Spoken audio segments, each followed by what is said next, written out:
that mining has the potential to be a long-term game changer for our economy. To another episode.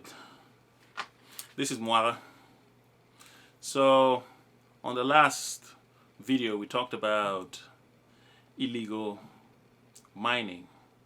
And in this one, this is actually going to be pertains to the same theme as the last one, But this one, it's a first for me to see anywhere in the continental Africa other than South Africa. Well, there might be other nations. I'm not quite sure, but I know for a fact maybe only South Africa. But this one, I'm not sure if it's to do with what was happening in Ghana. But if it did, then it's one of those things where it could be like a domino effect, and that is Malawi, as kind of like a Malawian president came up and said, look, they're actually now going to start taking care of their own mining, but it's a first for a country in sub-Sahara to actually make a move and say, look, now we're going to mine our own stuff, mine our own minerals, sell it, and do stuff that would bring jobs to the area, would kind of like create employment.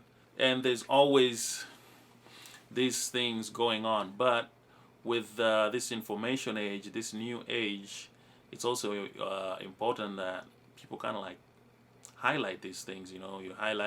Somebody highlights something from that area, and then somebody else sees it from another area, he'll go like, oh, this is what is being done over here, or this is what is being done, maybe I could do this, or maybe I should do that.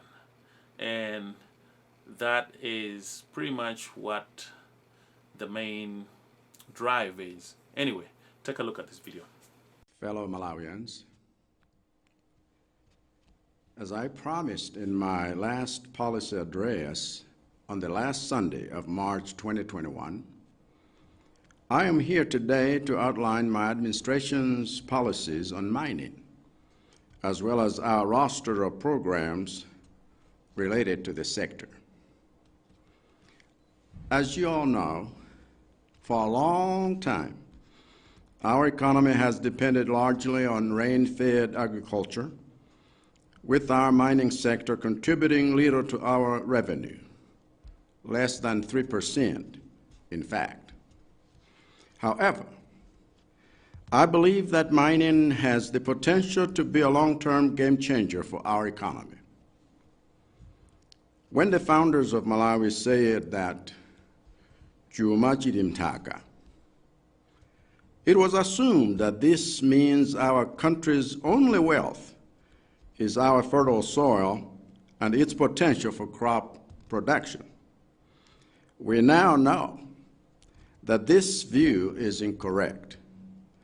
We now know that there is more wealth in our land than meets the eye, a wealth of untapped mineral capital. I stand before you today to say that the time has come to restructure our country's monolithic agro-based economy. Although our pursuit of agro-based economic activities will continue, our approach is to do so in a manner that allows other sectors, like mining, to add value to it. I am therefore determined to kickstart that process by using mining as a catalyst for restructuring the economy. Mind you, I'm not talking about spending the proceeds from mining on consumption, as if the minerals in our land belong to our generation alone. No. What I'm talking about is converting our mineral capital into development capital that benefits all Malawians for generations to come. What I'm talking about is leveraging mining to reduce Malawi's vulnerability to external shocks and to raise the living standards of our people. What I'm talking about is using mining as a foreign exchange generator and a key factor in both our job and wealth creation strategies. What I'm talking about is using mining as a launch pad for our industrialization agenda. For example, our deposits of phosphate can be used to create a fertilizer production industry, which will in turn add value to both our agriculture industry and our exports. Similarly, our deposits of heavy sands can be used to create glass manufacturing companies, which will in turn impact our infrastructure development.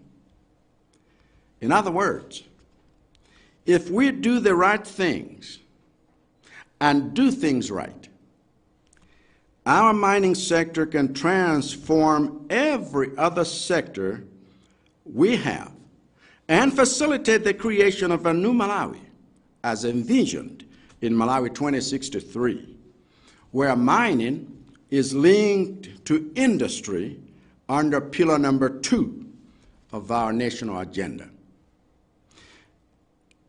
In the context of this agenda, it is important for us as a nation to be the ones to determine the right things to do and to do things right with our own mining sector.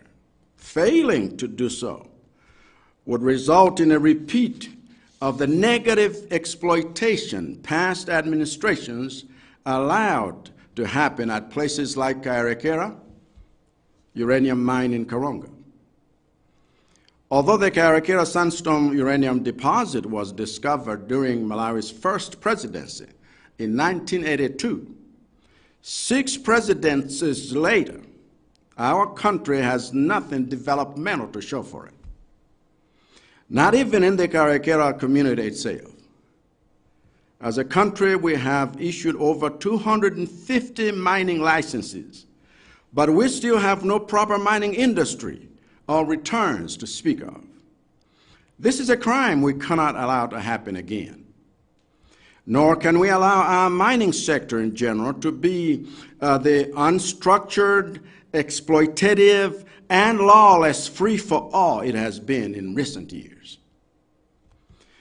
You are all aware that recently there have been increasing reports of unregulated mining in this country, including the illegal selling and smuggling of such natural resources as gold and gemstones. This cannot continue, because not only are unregulated mining activities a threat to our national security, but they perpetuate Africa's legacy of allowing unscrupulous external traders to exploit our people. In view of the chaotic status of the mining sector in recent times, my administration's top priority when I took office 10 months ago was to bring order and sanity to the sector. My first order of business was to establish the Ministry of Mining as a standalone ministry that would formulate policies and regulations to organize the sector. Through this ministry, my administration has been working on a regulatory framework within which all transactions in this sector will take place. Today, I'm happy to announce 4 major outcomes of the work we have been doing. Number 1, in the June sitting of Parliament, my administration will present a bill to establish a mining regulator authority. The authority's mandate will be to regulate the development, management, and utilization of our country's mineral resources in line with sustainable development principles and practices. The authority will execute its regulatory mandate by fulfilling the following functions. 1, receiving and processing mineral tenement applications. 2, granting, withholding, suspending, and revoking mineral licenses. 3, monitoring and enforcing the compliance of licensees with the provisions of both the new Mining Regulator Act and the Mines and Minerals Act, including compliance with guidelines for protecting the environment in conjunction with the relevant authorities. 4, establishing, updating, and maintaining a web-based and publicly accessible mining cadastre. 5, reorganizing and formalizing the artisanal and small-scale mining subsector to foster orderliness. 6, settling disputes between mineral tenement applicants, holders, and communities in consultation with other relevant authorities.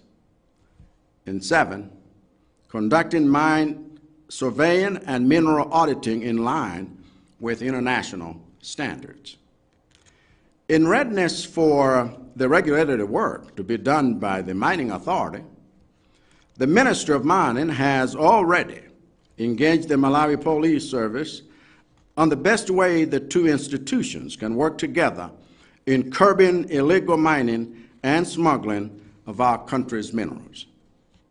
In fact, I call on all governance institutions and oversight bodies, including Border Patrol and control agencies, to examine and execute the mandate the law gives them in ensuring that our natural treasures never get stolen with impunity.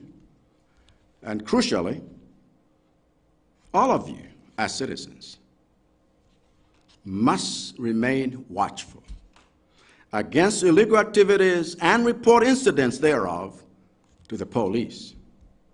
The security of our national treasures demands national vigilance.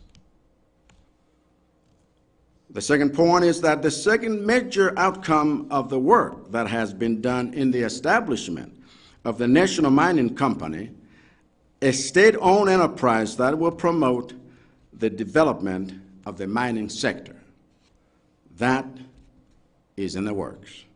Its functions will include catalyzing private sector investment into the mining sector, acting as the government's agent for the administration of its equity interest in mining operations, maximizing national benefits through go-it-alone or partnership investments into the management of strategic minerals, promoting in-country beneficiation and downstream processing of minerals, including mineral value addition, providing expert technical advice to the government to support negotiations related to any mining development agreement, and lastly, serving as a vehicle for pooling financial resources to bankroll local investment into the mining sector.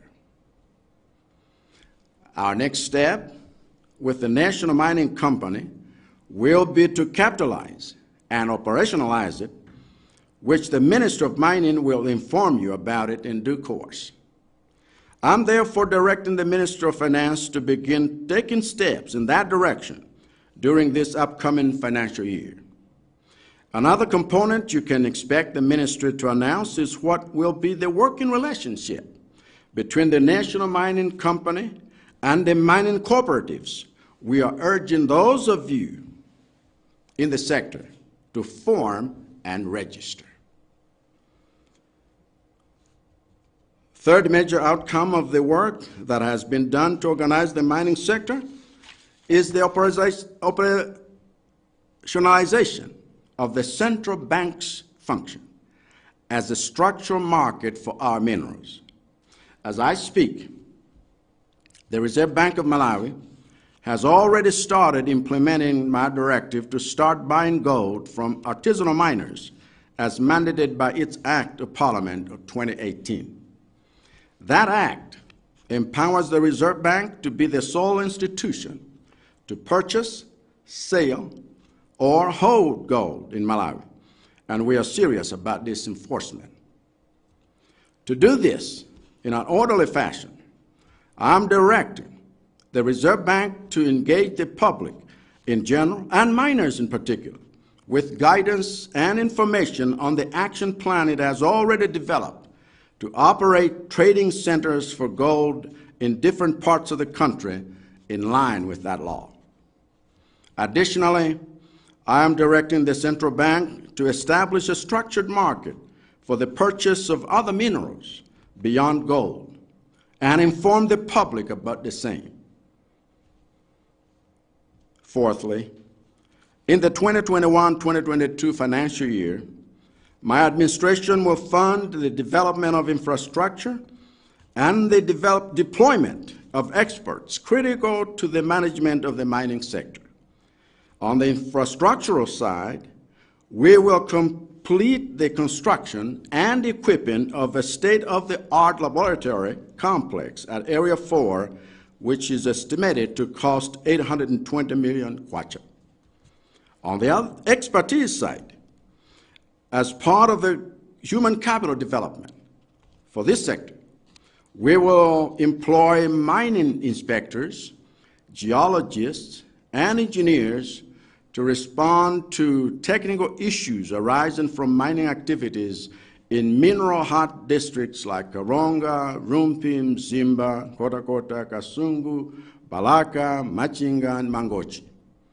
Additionally, we will be recruiting mineral economists and mining lawyers to deal with production sharing agreements and mineral development agreements in a manner that does not leave Malawi holding the short end of the stick.